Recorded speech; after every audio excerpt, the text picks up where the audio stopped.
ओम नमो भगवते वासुदेवाय। जय श्रीकृष्ण। राधे राधे। शुधि कृष्ण भक्त गौर भक्त आमार हरिभक्त मा सकल बाबा सकल आपनादेर प्रति प्रत्येकेर चरणे आमार सश्रद्ध प्रणाम प्रणाम जानाई आमार साधुगुरु वैष्णव मंडलीर चरणे। आरो प्रणिपद जानाई अनलाइने जत आमार दादा मायेरा रयेछेन तादेर चरणे। अनलाइने जत आमार भाई बंधु आत्मीय स्वजन रयेछेन तादेरके सबाइके आमार अंतरंग स्थल थेके अनेक अनेक भालोबासा अभिनंदन। बोलुन आपनारा केमन आछेन? आशा करी प्राण गोविंद राधारानी कृपाय सकलेई भालो आछेन। आमिओ आपनादेर अनेक अनेक आशीर्वाद भालोबासाय खूब भालो आछि। तो आजके आपनादेर सामने जे भिडियोटी आमि तुले धरबार चेष्टा करछि नाभि शक्ति बा नारी शक्ति निये। तो आपनादेर काछे अनुरोध थाकছে बंधुगण, तो भिडियोटा एकदम स्किप ना करे पुरो भिडियोटा देखते थाकुन। और यदि आमार चैनेलेर भिडियो देखे आपनादेर भालो लागे अवश्यई चैनेले लाइक शेयर कमेंट करे चैनलटी सबस्क्राइब करे पाशे थाकबेन। तो आमी बोलेछि तार आगेई बोलते चाই जिनारा आगे थेके आमार चैनल सबस्क्राइब करे आमार छोट्ट बड़ भिडियोगुलो देखछेन देखे अभ्यस्त, तो आपनादेर चरणे आमार अनेक अनेक माने कि बोलबो शतकोटी प्रणाम अंतरंग स्थल थेके अनेक भालोबासा अभिनंदन। और जिनारा आमार चैनेले एसेछेन एखोनो पर्यन्त चैनलटी सबस्क्राइब करेननि आपनादेर काछे अनुरोध करब बंधुगण, यदि आमार चैनेलेर भिडियो आपनादेर भालो लागे अवश्य चैनेले लाइक शेयर कमेंट करे चैनलटी सबस्क्राइब करे पाशे थाकबेन।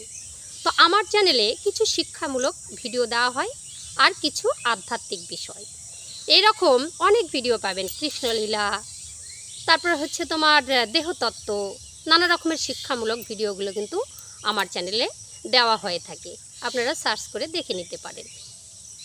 तो बाबा এই विश्व ब्रह्मांडेर जे जगत पिता भगवान श्रीकृष्ण तार जे लीला कथा बर्णन करार मतो आमार साध्य नेই बाबा।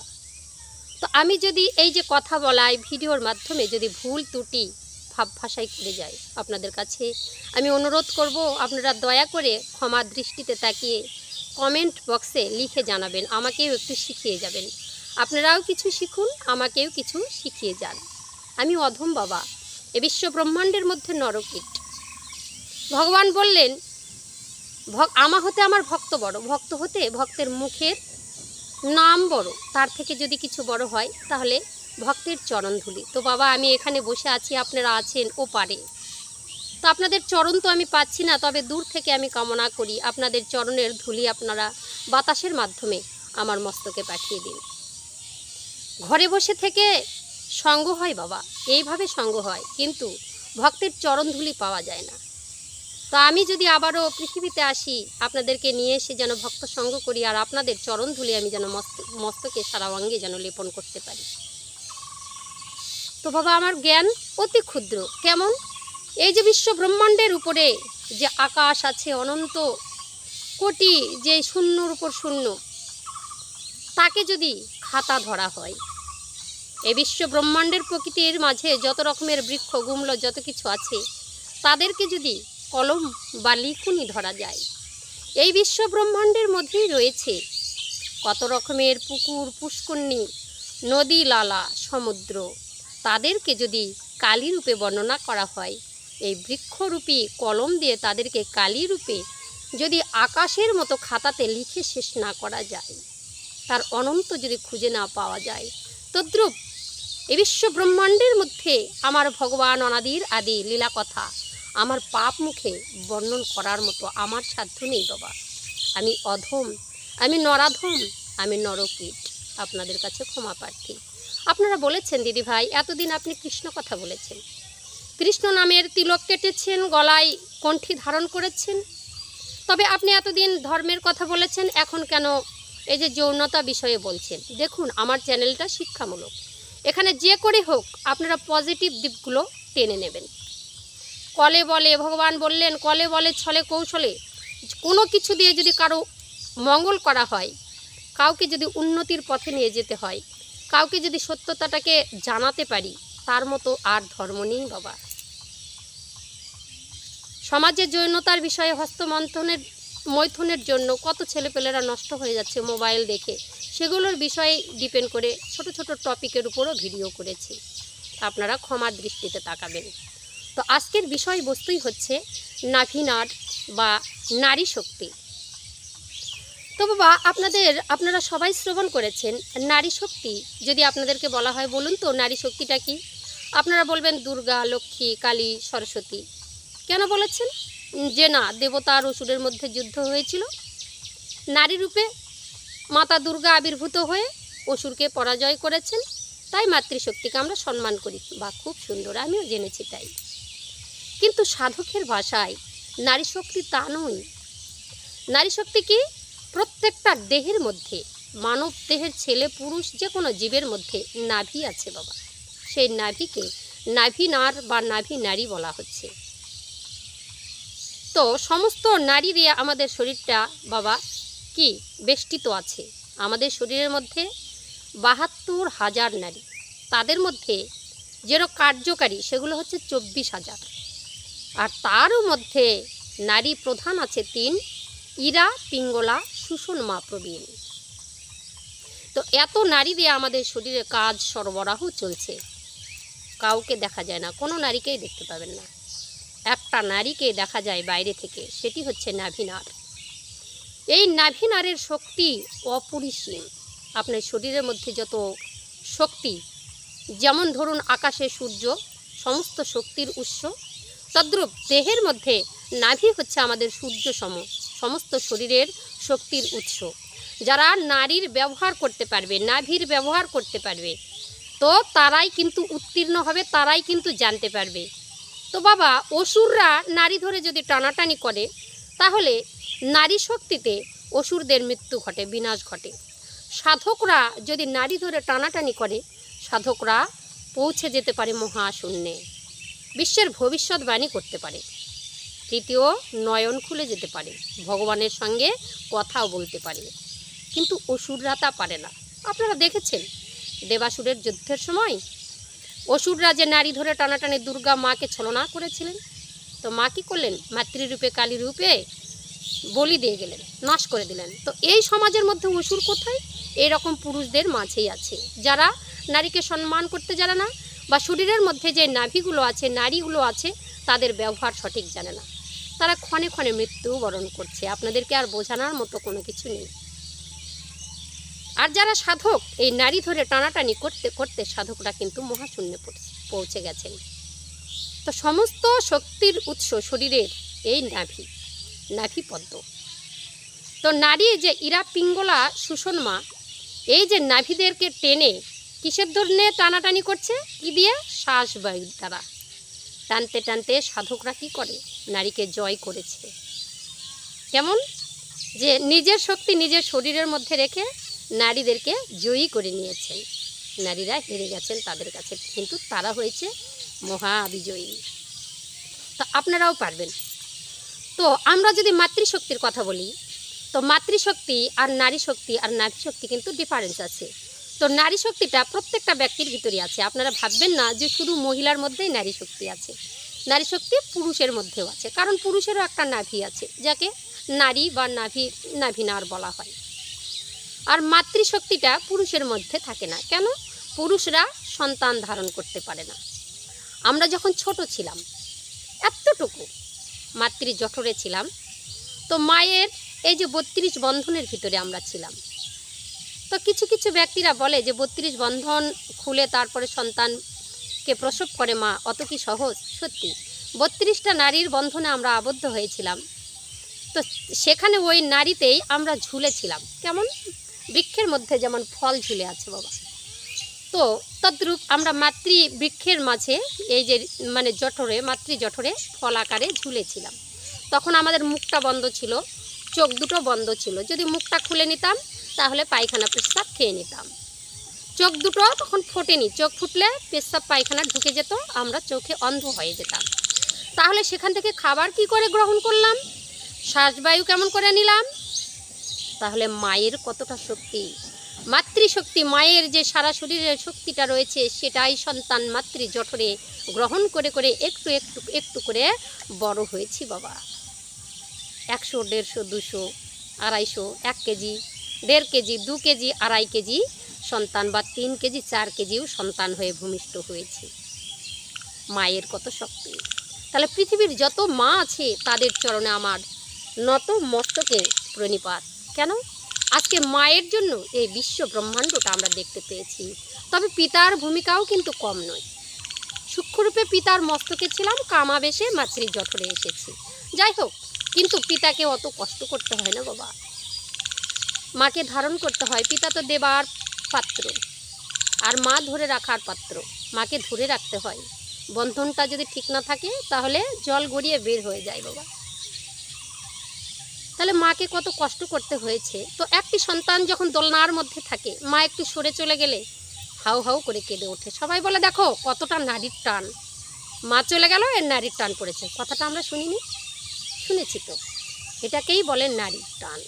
এই যে নারীর টান, মা আর সন্তানের মধ্যে একটা টানাটানি আছে। সাধকরাও এই নারী ধরে উত্তীর্ণ হয়েছে। সমস্ত শক্তি এই নারীর মধ্যেই আছে বাবা। নাভি নারীর মধ্যে শক্তি আছে। তো কেমন আছে বাবা? এই শরীরটাকে 3 ভাগে বিভক্ত করা হয়। সাধকের ভাষায় নাভি থেকে নিচের অংশটাকে পাতাল বলে, নাভি থেকে হৃৎপিঞ্জর পর্যন্ত এটাকে মর্ত বলে, আর এই হৃৎ থেকে মস্তক পর্যন্ত এটাকে স্বর্গ বলে। সায়েন্টিস্টরা এই দেহটাকে 3 ভাগে ভাগ করেছে।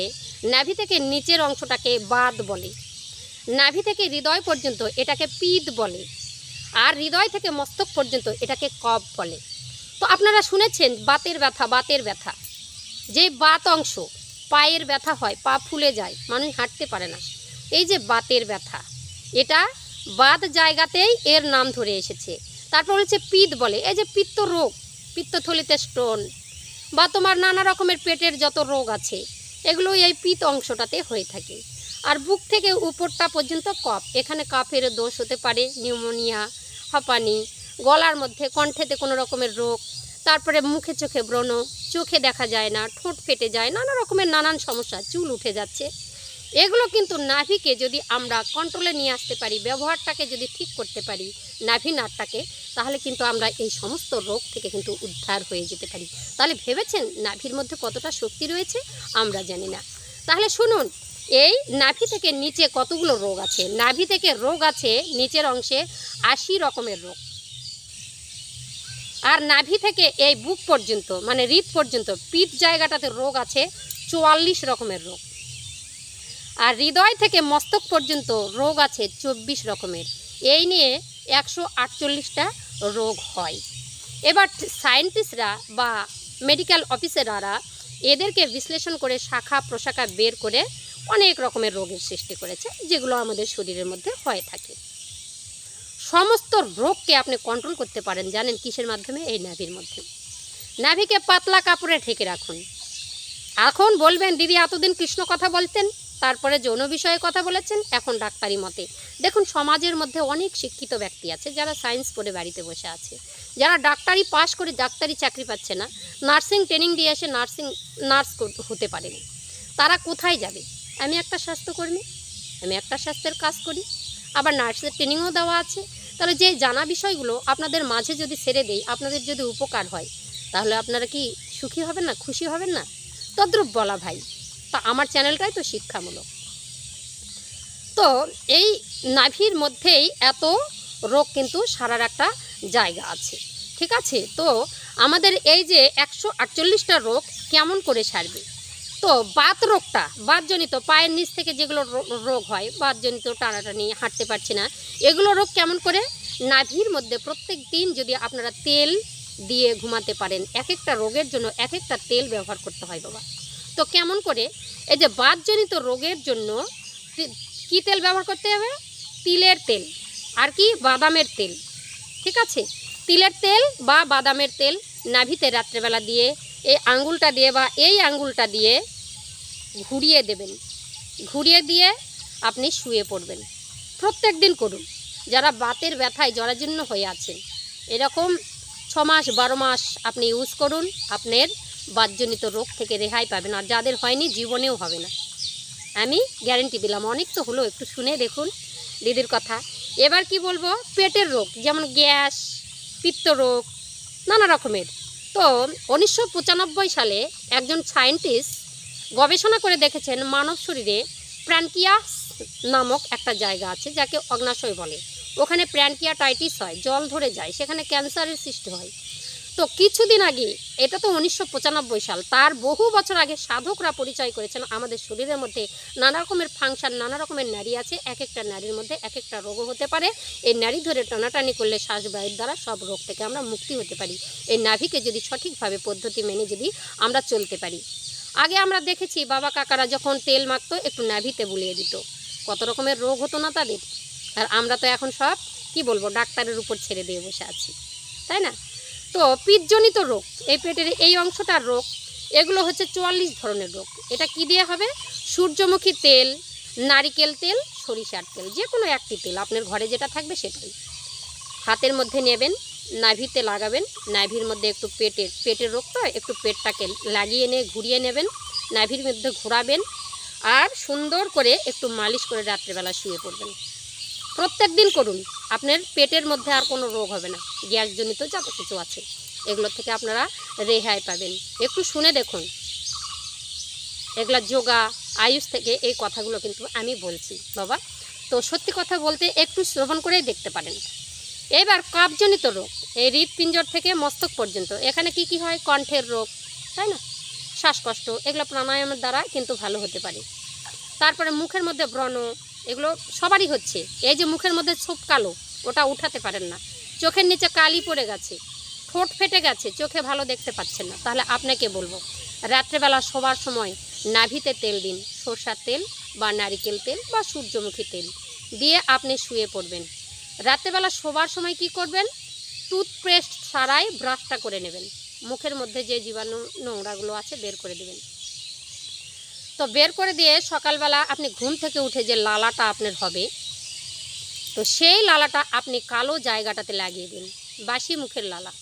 দেখবেন দাঁত যদি হয়ে থাকে, চুলকানি পচড়া যত কিছু আছে, মুখের লালা লাগালে আপনি কিন্তু উপশম পাবেন, হবে না। ব্রণ যাদের যাদের আছে, এই লালা লাগালে কিন্তু ভালো হয় যায়। আপনি বলবেন ছি, ছি বলবেন না। আমাদের দেহের মধ্যেই সব কিছু আছে, রোগ প্রতিরোধ ক্ষমতা, আমরা ব্যবহারই জানি না। যারা চোখে কম দেখছেন, ঝাপসা দেখছেন, চোখে মুখের লালাটা একটু লাগিয়ে 10 মিনিট থাকুন, সকালের বাসি মুখের, কিন্তু আগের দিন রাত্রেবেলা কিন্তু মুখটা ধুয়ে নিতে হবে ব্রাশ দিয়ে, টুথপেস্ট ব্যবহার করতে হবে না। তো লাগিয়ে দিয়ে 10 মিনিট থাকবেন, হাতটা ঘর্ষণ করে লাগাবেন। এবার 10 মিনিট পর চোখটা খুলবেন, ঠান্ডা জল দিয়ে ধুয়ে নেবেন। ধীরে ধীরে আপনার ছানিগুলো সব যদি কেটে না যায় তো আমাকে বলবেন। টুথপেস্ট কেন ব্যবহার করতে না করেছে? টুথপেস্টের মধ্যে বাবা তো একটা সোডিয়াম লর সালফেট নামক একটি কেমিক্যাল মেশানো থাকে, শ্যাম্পুতে বলো, সাবানে বলো, সবগুলোতে। তো সবগুলোকে আমরা ব্যবহার করছি, তাতে বেশি ক্ষতি হয় না, কিন্তু মুখের মধ্যে যেটা সরাসরি সেটা হচ্ছে টুথপেস্ট। এই টুথপেস্টের ওই কেমিক্যালটা পেটের মধ্যে গেলে বাবা, বলেছে সায়েন্টিস্টরা বলেছে আগামী 10 বছর আস্তে আস্তে সবারই টিউমার আর ক্যান্সার ধরা পড়বে। আর পিত্তরোগ তো হতেই আছে, গলব্লাডার কেটে কেটে ফেলে দিয়ে আসছেন পিত্তথলি। তাই টুথপেস্ট ব্যবহার করতে না করছে, প্রকৃতি থেকে দাঁতন মাজুন, সব ঠিক হয়ে যাবে।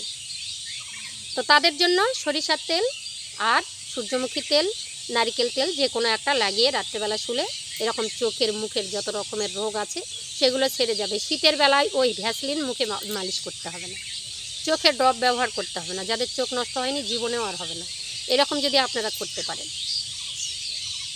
তো অনেক তো দেখেছেন কত প্রজন্ম এলো, আর কত ছেলেরা ইয়ং বয়সে হার্ট অ্যাটাকে মারা যাচ্ছে, কত মেয়েরা কত কিছু করছে। তো সবসময় আপনি যদি নাভিকে পরিষ্কার রাখেন, প্রকৃতির বাতাসটা যদি নাভিটা শোষণ করতে পারে, এই যে নিঃশ্বাসটা টানছি নাভি থেকেই তো নিতে বলছি, যত রকমের দম সাধনা সব নাভির কাছ থেকে বলা হয়েছে। এমন করে টানুন নাভিটা যেন পেটের মধ্যে ঢুকিয়ে যায়, কেন? বাইরে থেকে শ্বাসবায়ুটা যেন পেটে ঢুকতে পারে, আর পেট থেকে আপনার নিঃশ্বাসটা কি ইরা পিঙ্গলা সুষমার দ্বারাই সরবরাহ হচ্ছে। নাভির সঙ্গে পরিবেশের একটা কানেকশন স্থাপন করুন, নাভিটাকে পরিষ্কার রাখুন, নাভিতে যেন ধুলা ময়লা দিয়ে বন্ধ হয়ে না যায়। নাভিকে পরিষ্কার করুন, প্রত্যেক দিন তেল দিন, ছিদ্রটা পেট পর্যন্ত সুন্দরভাবে থাকবে। আর যেখানেই যাবেন নাভিটা ঢেকে রাখবেন। আজকালকার মেয়েরা তো নাভিই ঢাকে না, নানা রকমের রোগ, অল্প বয়সে মরছে, আরোই মরবে। তো সঠিক ব্যবহার আমাদের প্রয়োজন আছে। তো আজকের ভিডিওটা বাবা আমি এই পর্যন্তই দিচ্ছি। আপনারা যদি উপকার পান অবশ্যই আমাকে কমেন্টে জানাবেন। তাহলে বুঝেছেন তো নাভির কত শক্তি, এটাকে বলে নারী শক্তি। মাতৃশক্তিও এখান থেকেই উৎপন্ন, সন্তান, এই নাভির সঙ্গে নারীর টান, এগুলো সব কিছু মাতৃশক্তির মধ্যে, নারী শক্তি নাভি শক্তির মধ্যে পড়ে। পুরুষরাও নাভি শক্তি জাগিয়ে তুলুন, শরীরকে ভালো রাখুন, মায়েরাও নারী শক্তিকে জাগিয়ে তুলুন, শরীরকে ভালো রাখুন, আপনি সুস্থ থাকুন, আমাকেও সুস্থ থাকতে দিন, আপনাদের আশেপাশের যারা আছে সবাই সুস্থ থাকুন, সুস্থ একটা পরিবেশ তৈরি হোক। সবাইকে অনেক অনেক ভালোবাসা জানিয়ে আজকের ভিডিওটা আমি এখানেই শেষ করছি। সবাই ভালো থাকবেন, সুস্থ থাকবেন। পরের ভিডিও দেখতে থাকুন, আবার পরের ভিডিও নিয়ে আমি আবার আসছি। হরে কৃষ্ণ, রাধে রাধে।